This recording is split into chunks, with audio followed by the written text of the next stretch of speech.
All right, Arrow fans, time to take a look at the second episode of the day, which is We Fall. Councilman Harold Grosvenor leaves his home to find his car covered in toilet paper and drives off in it.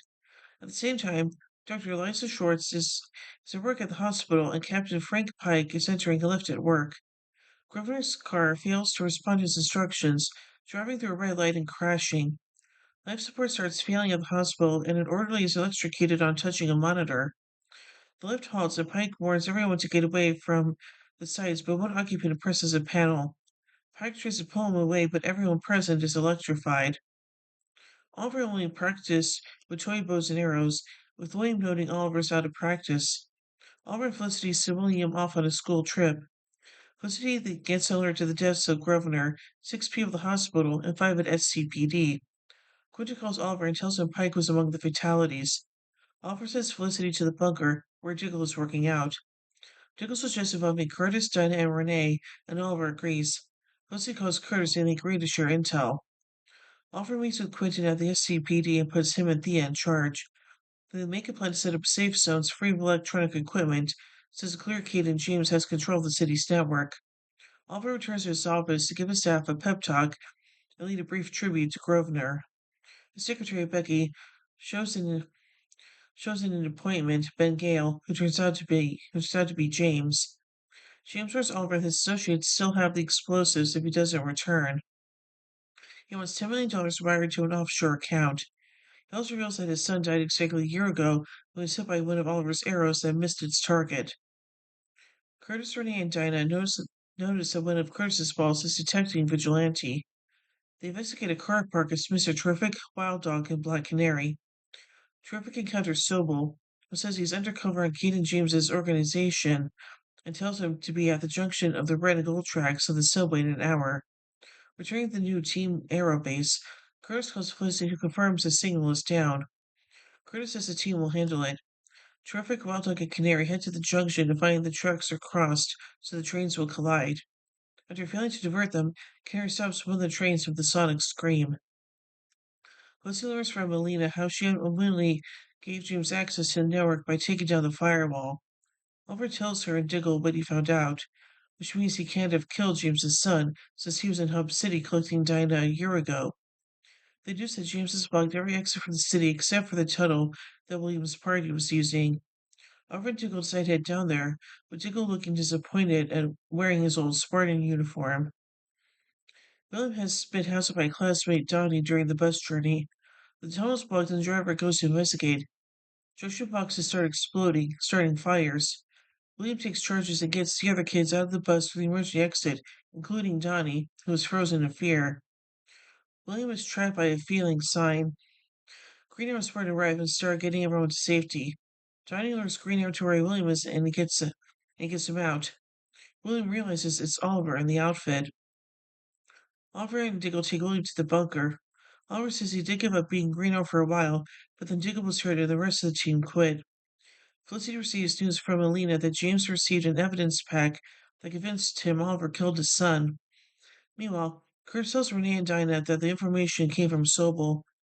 Kurt and they are willing to work with him, but Dinah decides against trusting him until they receive more intel. Oliver visits Quentin at the but no one's using the safe areas, and the police are just standing around. Oliver holds a press conference informing people of the situation and encouraging them to use the safe areas. Felicity, William, and Diggle view the speech at the bunker. James also views it and tells Sobel and Sheck this is what he predicted. Sobel uses Curtis's tracking to send a message to the new Team Arrow in Morse code, warning them of an attack on the safe area on Oak Street. Terrific, Wild Dog, and Black Canary head down there. They have Green Arrow and Spartan, but don't and they have Green Arrow and Spartan join them, but don't tell them their source. Vigilante and Sheck arrive with a group of gunmen. The two Arrow teams take them on, and Felicity kills Sheck to stop him killing Wild Dog. Felicity and William watch the battle, with Felicity telling William she always worries about Oliver, but trusts that he knows what he's doing. With the gunmen taken care of, the two Team Arrows go their separate ways, with things still tense. Donnie is Vincent and accepts they're on the same side. Oliver apologizes to William for lying to them and offers to give up being Green Arrow. William says he knows what Oliver does is important and how and he now has Felicity to look after him if anything happens to Oliver. Felicity gets another message from Melina. She hasn't been able to get hold of James's evidence. Oliver goes back to the office and tells Thea to wire the money. Ooh boy. So anyway, let's take a look at some trivia surrounding this episode. This episode, along with the previous episode Divided, forms the saying, Divided we fall. McCurr suggests that they call their new team the Outsiders. Dinah comments, that was a good book. This is a reference to the S.C. Hinton novel The Outsiders. It's also a reference to the superhero group in the DC Comics known as the Outsiders, who do not fit the norms of the mainstream superhero community, in this case, Team Arrow. Renee compares the situation in Star City to Escape from Detroit, at which point Curtis says that he's not sure whether to correct Renee or embrace his attempt at representing John Carpenter's escape duology, which includes films Escape from New York and Escape from LA. Joy itself is nowhere to be seen in the franchise, with the proposed third movie having the working title Escape from Earth. There was, however, an unrelated documentary in production named Escape from Detroit, with the title also likely alluding to John Carpenter's movies. This episode takes place exactly a year after Dinah joined the Team Arrow. Oliver, Diggle, and Felicity all agree that Oliver could not have been responsible for the death of Kate and James's son as collateral damage in a fight 1 year ago, as on that date, he was in Hub City trying to recruit Dinah.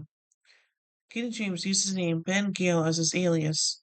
This name serves as an Easter egg from the TV show Lost that combines Michael Emerson's character of Benjamin Linus and the character's alias Henry Gale into one name.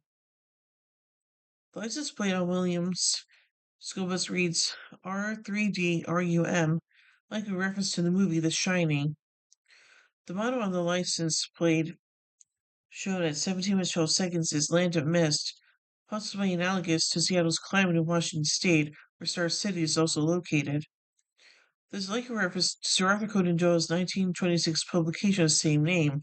The Land of Mist is the third book in a series featuring George Edward Challenger, aka Professor Challenger. And now finally, let's take a look at a couple goofs. Kanan gives Oliver an account and orders him to wire the money there. However, he does not provide a SWIFT code, routing number, or even a bank name. One cannot wire money to an account number if they don't know which bank the account is in. When William is on a school bus for his field trip, there does appear to be a teacher present at any point. The sign that falls next to the bus is not facing the flow of traffic. The tunnel was one way and drivers cannot read it if it was placed in that direction. That's true. So I think this is a pretty interesting episode, and I really hope, I really hope that the two teams hopefully get back together at some point this season, but who knows? So yeah. So overall, I give We Fall 4 arrowheads out of 5. When we tune in, but we to the final episode of the day, All for Nothing. So until then, in the words of Oliver Queen, you have failed this city.